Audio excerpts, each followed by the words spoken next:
আল্লাহ রব্বুল আলামিন সুন্দর করে বান্দার বান্দীদেরকে ডাক দিয়ে বললেন, ও দুনিয়ার বান্দা বান্দীরা তোমরা শোনো, ইন্নাল্লাযীনা ক্বালু রাব্বুনাল্লাহ,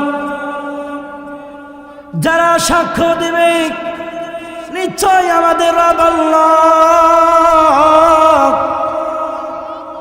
বলুন তো দেখি আমাদের রবকে, কোনো সন্দেহ আছে নাকি?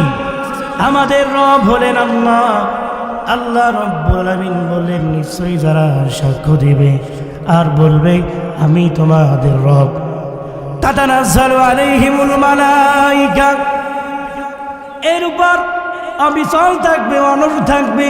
হাজার বাজার সৃষ্টি হলেও, জেল জরিমানা হলেও, ফাঁসির রাষ্ট্রে চলতে হলেও এই আয়াতের উপর অবিচল থাকবে। আল্লাহ পাক বলেন, আমি আসমান থেকে